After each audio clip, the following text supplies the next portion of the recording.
பொருத்தம் இருந்தால் போதும். இதை அப்படியே ஃபாலோ பண்ணி நம்ம ஊர் அஜர்த்து சொல்லிட்டாங்க. 40 நாள் தக்பீர் தஹரீமாவோடு யார் தொழுகிறாரோ அவருக்கு நான் ஒரு எரும மாடு கொடுக்கிறேன், எல்லாம் முத்தக்கியாக ஆயிருவாங்கிற நினைப்புல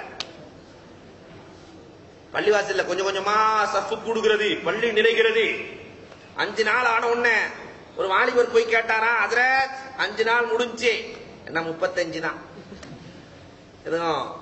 இவ்வளவு பேத்துக்கு நீங்க எப்படி கொடுப்பீங்கிறத ஊர் மக்கள் எல்லாம் பேசிட்டு இருக்கிறாங்க. அதுக்கெல்லாம் வழி இருக்கு, எல்லாம் கொடுத்துருவான். 10 நாள் ஆனதே, ஹஜ்ரத் என்ன 30 நாள் தான் இருக்கிறது, இவ்வளவு எருமைகளுக்கு எங்கே போக போகிறீர்கள், நல்லா கொடுத்துருவான். கடைசியில 35 நாள் முடிச்சு 5 நாள் தான் இருக்கு. ஹஜ்ரத் மிரண்டார், கூட்டம் அதிகரித்திருக்கிறது, எரும மாடு கொடுக்காட்டி விட மாட்டாங்க போல தெரிகிறது என்று எண்ணிக்கொண்டு 39வது நாள் தொழுகை முடித்தவுடன் இளைஞர்கள் எல்லாம் கூடி, ஹஜ்ரத் எங்க நிறுத்தி வச்சிருக்கீங்க மாட்ட, நம்ம மாட்டணும் சொன்னா கசாப்பே போட்டுவாங்க போல தெரிகிறது என்று அவர் எஸ்கேப் ஆயிட்டார். ஊரை விட்டே போயிடலாம், வம்பவே வேணாம். இந்த இளைஞர்கள் விட்ட பாடில்லை, நேரா போய் புடிச்சிட்டு வந்துட்டாங்க ஹஜ்ரத்.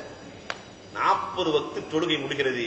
ஹஜ்ரத் அந்த எரும மாடிங்க அல்லாஹ் உங்களுக்கு சொர்க்கத்திலே கொடுப்பான், கவலைப்படாதீர்கள், அல்லாஹ் உங்களுக்கு சொர்க்கத்திலே கொடுப்பான்.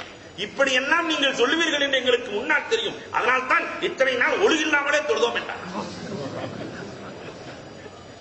நம்ம சமுதாயத்தில் எவ்வளவு தக்குவா என்பதை எண்ணி பார்க்கிறோம்.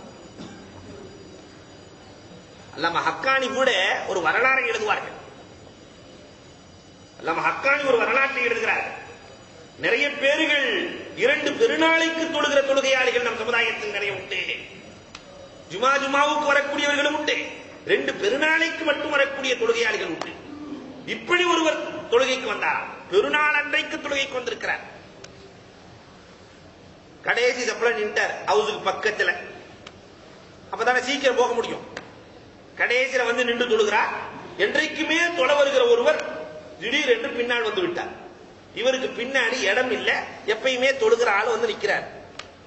பொதுவாகவே இடம் இல்லைன்னு சொன்னா நம்மள்ட்ட ஒரு பழக்கம் இருக்கு, தொழுதுட்டு இருக்கும் போது லேசா முதுகுல கை வச்சாக்கா கொஞ்சம் நாந்துக்குவான், அதுல இவர் தொழுது கொள்ளலாம்.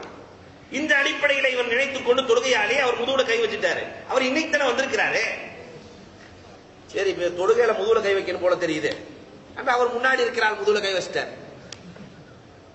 அவர் பார்த்தாரு, அவரு எப்பயோ தொழுக வர்றவர், முன்னாடி இருக்கிறார் முதுகுல அவர் கை வைக்க, அக்கம் பக்கம் பார்ப்பவர்கள் எல்லாம் கை. எப்பயுமே தொலை வந்தவர்களுக்கும் சந்தேகம் வந்துருச்சு, இப்பதான் மசாயில் அப்பப்ப மாத்துறான் போல, நேற்று வரைக்கும் இருந்த மசாயில் திடீர்னு காணாம போயிடுது. சரி எப்படியோ இப்படி மசால் வந்துருச்சு போல தெரியுது என்று அவர் கை வைக்க, முன்னால் உள்ளவர் மேல கை வைக்க, வைத்து வைத்து கடைசியில மோதினார் முதுகுல கதையை தடவியாச்சு. மோதினார் முதுவிலே தடவ, இந்த தொழுகைக்கு தான் பாங்கும் இல்ல, காமத்தும் இல்ல, எதுக்குமே இல்லையே, நம்ம முதுகுல பேன் எல்லாம் கரெக்டா போட்டாச்சு, தண்ணி எல்லாம் டேங்க்ல இருக்கிறது, எதற்கு நம் முதுகை தடவுகிறார்கள் என்று எண்ணி அக்கம் பக்கம் பார்த்தால் எல்லாம் வைத்திருக்கிறார்கள். நமக்கே வம்பு, அஜர்த்தினுடைய முதுகுலே வச்சிருவோம் என்று இமாம் சாப்பினுடைய முதுகுல கை வைக்க, அவர் அப்பதான் அதிகப்படியான தக்பீரெல்லாம் சொல்லிட்டு இப்படி நின்றுகிட்டு இருக்கிறார். மோதினார் எதுக்கு கை வைக்கிறாரு, தக்பீரை விட்டோமோ என்று எக்ஸ்ட்ரா ஒரு 4 தக்பீர் 5 தக்பீரை சொல்லி அந்த தொழுகை கந்தரகோலமாக மாறியதற்கு என்ன காரணம்? ஒரே ஒரு கைர முஸல்லி, தொழாதவன் உள்ளே நுழைந்தால் சைத்தான் எல்லா வேலைகளையும் செய்வான் என்றால் நம் சமுதாயத்தினுடைய நிலை எப்படி இருக்கிறது என்பதை எண்ணி பார்க்க கடமைப்பட்டிருக்கிறோம். அன்புக்குரியவர்களே, பெருமானார் ஸல்லல்லாஹு அலைஹி வஸல்லம் தொழுகையை குறித்து பேசுகிற பொழுது அழகாக பேசுவார்கள். ஒரு மனிதனுடைய உள்ள அழுக்கை வெளி அழுக்கை நீக்குவதற்கு பல சாதனங்கள் இருக்கிறது, வெளியில் இருக்கிற அழுக்கை போக்குவதற்கு பல சாதனங்கள் இருக்கிறது. வண்டி அழுக்காகிவிட்டால் சர்வீஸ் என்று கொடுத்து விடுகிறோம், துணி அழுக்காகிவிட்டால் சோப்பை போட்டு சரி செய்து கொள்கிறோம். உள்ளம் அழுக்காகிவிட்டால் என்ன செய்வது? இன்ன ஸலாத்தை தஹுக்குல் ஹதாயா, பெருமானார் ஸல்லல்லாஹு அலைஹி வஸல்லம் சொல்லி காட்டுகிறார்கள். தொழுகை இருக்கிறதே, இந்த தொழுகை உள்ளத்தினுடைய அழுக்குகளை அழித்துவிடும். தமுகுல் ஹதாயா, உள்ளத்தினுடைய அழுக்குகளை எல்லாம் போக்கிவிடும். பெருமானார் உலகத்திலே உள்ளத்தின் அழுக்கை போக்குகிற ஒரே சாதனம் தொழுகைதான் என்றார்கள். உங்களுக்கு அந்தஸ்து உயர வேண்டுமா? பெருமானார் சொல்கிறார்கள், மா மின் அப்தின் யஸ்ஜுது லில்லாஹி சஜிதா இல்லா கதபல்லாஹு பிஹா ஹஸனா வ மஹா அன்ஹு பிஹா ஸய்யிஆ வ ரஃபஅ லஹு பிஹா தரஜா. ஒரு சஜிதா செஞ்சிட்டாக்கா அல்லாஹ் ஒரு அந்தஸ்தை உயர்த்துகிறான், நன்மையை எழுதுகிறான், தீமையை அழிக்கிறான். இந்த ஆற்றல் தொழுகைக்கு இருக்கிறது. பெருமானார் ஸல்லல்லாஹு அலைஹி வஸல்லம் சொல்கிறார்கள், இன்ன ஃபி ஸலாத்தி ஷிஃபா, தொழுகையிலே ஆரோக்கியம் இருக்கிறது. இன்றைக்கு யோகாவை படித்துக் கொடுப்பவர்கள் சொல்லுகிறார்கள், தொழுகையை போன்ற ஒரு யோகா முறை உலகத்தில் இல்லை என்று சொல்கிறார்களே. அல்லாஹ் ஆரோக்கியத்தை தொழுகையிலே வைத்திருக்கிறான். பெருமானார் சொல்கிறார்கள், கானத்துல இன்தல்லாஹி அக்தா. பெரிய பெரிய வியாபாரிகளுக்கு தெரியும், ஹோட்டலிலே தங்க வைத்து வியாபார ஒப்பந்தம் பண்ணுவார்கள், தனியாக பார்ட்டியை அடை. அல்லாஹ் சொல்லுகிறான், யார் தொழுகிறீர்களோ அவர்களிடத்திலே நான் தனியாக ஒப்பந்தம் செய்கிறேன். உங்களை சொர்க்கத்திலே கொண்டு போய் சேர்ப்பது என் பொறுப்பு. கானத்லஹு இன்தல்லாஹி அஹ்தா. அல்லாஹ் ஒப்பந்தம் செய்வதாக சொல்லி காட்டுகிறார். தொழுகையாளி ஹசன் பஸ்ரி ரஹ்மத்துல்லாஹி தஆலா அலைஹி அவர்கள் சொல்லுவார்கள், தொழுகையிலே அல்லாஹ் கொடுக்கிற நியாமத்தை ஒரு மனிதன் பார்த்தால், கண் கொண்டு பார்த்தால், மன் ஃபத்தல மின ஸலா, தொழுகையிலிருந்து அவன் திரும்பி வீட்டுக்கு செல்ல மாட்டான். எனக்கு வீடெல்லாம் வேண்டாம், இங்கேயே இருந்து கொள்கிறேன் என்று சொல்லிவிடுவான். மீகாயில் அலைஹிஸ்ஸலாம், ஜிப்ராயில் அலைஹிஸ்ஸலாம் 2 பேரும் வந்தார்கள் என்றார்களாம் பெருமானார் ஸல்லல்லாஹு அலைஹி வஸல்லம் அவர்கள். 2 பேரும் வந்து இப்பொழுது ஒரு விஷயத்தை சொல்லிவிட்டு சென்றிருக்கிறார்கள்.